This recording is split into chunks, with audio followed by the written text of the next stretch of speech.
The 24-year-old Belarusian beat Kazakhstan's Elena Rybakina in 3 sets to win her first Grand Slam singles title.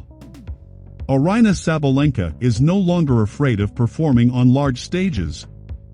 Sabalenka, the powerful 24-year-old from Belarus, came from behind to beat Elena Rybakina of Kazakhstan 4-6, 6-3, 6-4 in the Australian Open women's singles final on Saturday, overcoming a history of crumbling under the pressure of late-round Grand Slam tennis. In a matchup of 2 of the sport's most powerful hitters, Sabalenka was a little more fearless and a few clicks more clinical than Rybakina in the crucial moments to cap off a dominant summer in Australia. It was Sabalenka's first Grand Slam title in a tumultuous career marked by the kind of error-filled, big-moment meltdowns from which some players never recover.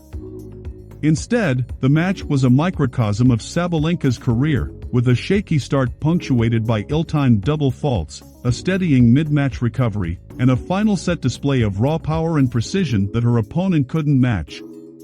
And it all happened after Sabalenka decided last year to take a risk in an era when athletes train their minds just as hard as their bodies. Sabalenka fired her sports psychologist, deciding that she would have to exorcise the demons of all those losses on her own. Rybakina sent a forehand long on the final, tense point.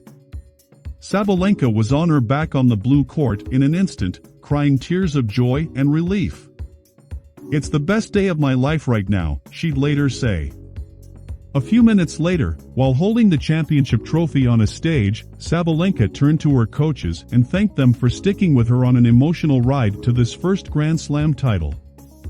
"We've had a lot of ups and downs," she admitted. "It's about you more than it is about me."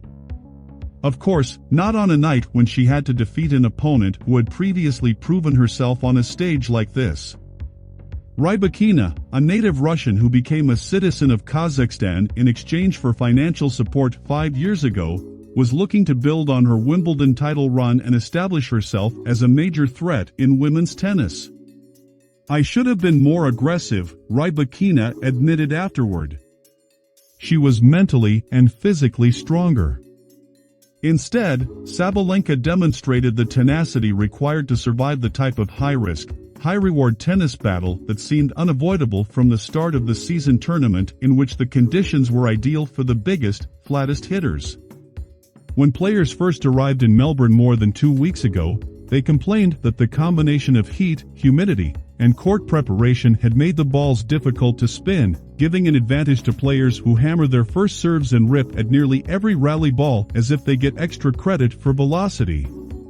That was fine with Rybakina and Sabalenka, who played with the Silver Champions trophy gleaming on a pedestal in the corner of the court, just in case either of them tried to pretend this was just another match. Rybakina led the field in aces with 45 going into the finals. Sabalenka finished third with 29 points. They were first and second in hitting winners off their opponent's serves, as well as first and second in peak serve speed, both exceeding 120 miles per hour. This was not subtle, deft tennis, and it was a far cry from Rybakina's championship match at Wimbledon in July, when she faced Ons Jabeur of Tunisia, one of the game's most creative players. It was also psychologically different, and not just because she was doing something in Australia that she had never done before and her opponent had not. Rybakina, a Russian by birth who became a Kazakh citizen after the country promised to pay for her tennis training, spent the better part of 2 weeks at Wimbledon debating whether she was actually Kazakh or Russian.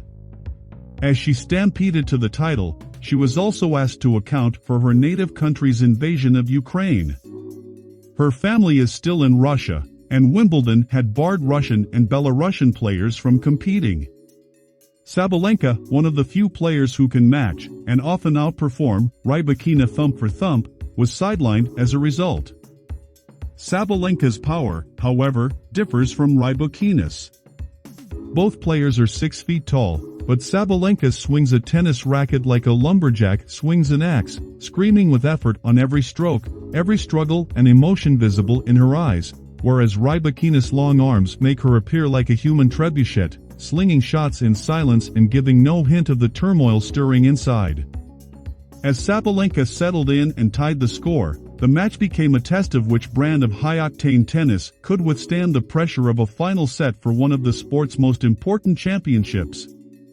Rybakina had the advantage of experience as the reigning Wimbledon champion playing against a first-time Grand Slam finalist, but Sabalenka had all of the momentum, and the balls were jumping off her strings with a pop and zip that Rybakina couldn't match. Through the first 6 games, the scoreboard showed them trading service games, but Sabalenka was on cruise control and Rybakina had to keep finding big serves or tiny escape hatches to stay even. Rybakina was unable to serve in the 7th game. Sabalenka sent her opponent scrambling for shots on her 3rd chance to break serve, then put the game away with an overhead shot from the middle of the court. Sabalenka pumped her fist, took a few deep breaths and mouthfuls of water on the changeover, then strutted back onto the court to hammer her way to the title 2 games later. An ace into the service box put her 1 game away from cradling the trophy, which she could have if she could just avoid wobbling. Sabalenka was able to do so because she changed her perception of herself as a tennis player. "I began to respect myself more," she explained. "I began to realize that I am here because I worked so hard and am a good player. I'm capable of handling anything." Sabalenka revealed on Thursday that she had fired her sports psychologist after finally reaching her first Grand Slam final on her 4th attempt. She decided that she was the only one who could overcome the mental struggles that had doomed her in the past. "Every time I hope that someone will fix my problem, it doesn't work," she explained. "I just have to accept this responsibility and deal with it. I'm no longer working with a therapist. I'm my own therapist." Sabalenka's old self reappeared briefly as she attempted to serve out the match at 5-4. She aced Rybakina to earn her first match point, then double faulted to give Rybakina another chance. On Sabalenka's 4th match point, Rybakina faltered, sending that forehand long and an exhausted Sabalenka flat onto her back.